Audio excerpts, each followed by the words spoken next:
Here we are, it's the 5 Blocks Reserve. This is one that's near and dear to my heart. When I started in 2015, we still only had the 46 Reserve and the Hedge Reserve, paying homage to those wines. The 5 Blocks Reserve quickly became a favorite of mine. It was a staff favorite here. It kind of had a cult following amongst club members here. And I immediately set my eyes on a winemaking target. And I was like, if I ever get the chance to put together the reserve wines, I want to make a 5 Blocks Reserve. I just love this blend so much. And so that came to fruition in 2016. It was a blast putting together. It was everything I hoped it would be. It was a ton of fun. It was an awesome wine.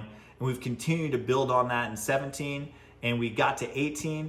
And man, this vintage that you're gonna be tasting, it's the perfect vintage to work with and craft this kind of wine. I'm excited for you to try it. Let's hop into it. This is a great vintage to craft this wine from. It was a vintage where every varietal was dialed up to 11 volume-wise in the glass. We had some stuff that was really rocking. These really fun whole cluster barrel fermented Syrah lots, really fun whole cluster barrel fermented Grenache lots, and some really nice chewy Mourvèdre. And as we put this blend together, man, it just, it was a lot. It was a lot. It was very rambunctious early on in its youth.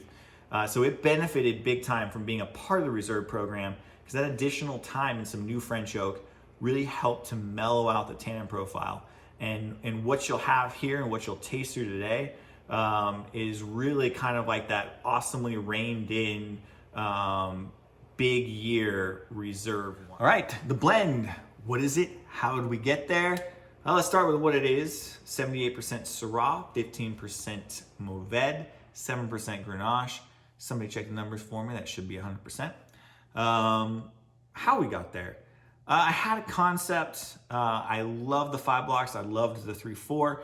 I wanted to get like right in the middle of those. If the 5 Blocks and the 3-4 were to have a baby, I want it to be the 5 Blocks Reserve. And so we hunted that profile down. We kind of used borrowed a bit of oak from the 3-4, borrowed a bit of oak from the 5 Blocks, really leaned into the same lots that we used for those wines as well, kind of just merging everything together. And the hope of what I thought it would be was met or exceeded with what we ended up having. Sometimes you just get the wonderful first inclination, it really comes to fruition. And this is one of those cases. We got it together, we trialed it, we were blown away with it, knew, okay, this is the right route, dust the hands off, blend it together, put it back in barrel. We'll see you in 8 months, and here we are. So hopefully you enjoy. So a winemaking component that is really worth highlighting with regards to this wine is something we do with all of the reserve wines, which is an extended age period. What are we looking for from that extra time in barrel? Well, it's kind of, in a way, similar to what you would be looking for when you're decanting a wine.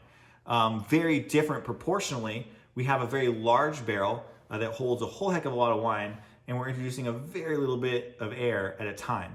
But it's that slow integration of that air that slowly softens, slowly matures the wine, kind of allows for some of the early aging components aromatically to come into the wine. It allows for the tannins to slowly soften on the wine, for that acid that's in the wine to not quite attack in the same way that it does in its youth. And so it's a very vital component to a winemaking process, and how long you're doing it for really shifts and changes the profile of the wine that you're presenting. The 18-month period that we use traditionally is a really nice spot.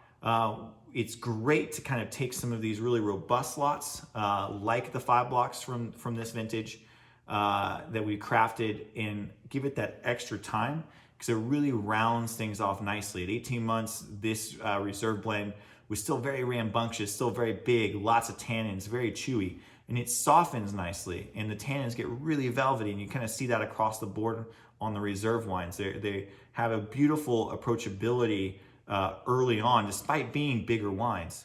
All right, so I'm sure you guys have been enjoying it, but now it's my chance to catch up with you and hop in the glass. And aromatically, kind of out the gate, there's a lot of fun things happening here for me. Some dark fruits in there, almost a seared meat, pan-seared ribeye kind of characteristic. Getting some savory herbs, maybe some sage or some rosemary. followed by some sweet spices, cocoa, sarsaparilla, maybe a little bit of bacon fat in there as well, and a little bit of graphite. So some fun stuff in there that way. Just an awesome coating tannin profile. That's kind of just having crushed velvet, coat my entire tongue. And it's quickly met and relieved by some really nice juicy acidity for the wine. So on to the question, how long do I hold on to this wine? This is a fun one because you've got options. You've got lots of options. You like a big, robust, mouth coating, in your face wine, it's there. And it's gonna be there to enjoy, I honestly think, for easily the first 3 years. I would say that if we're aiming for a couple of my windows that I prefer, that really first nice pocket of softening, fresh fruit, plus some of those aging components with the wine, I'd probably venture to say this is gonna be a little farther out than the 46, maybe 7, 8 years. If you want to hit that second window that I tend to aim for, which would be that really you're going for more of the earthy spice. You want the meaty, you want the smoky, you want the dark chocolate, you want the savory herbs. That's going to be at a window that probably starts after 10 years, and this wine will run easily beyond 15.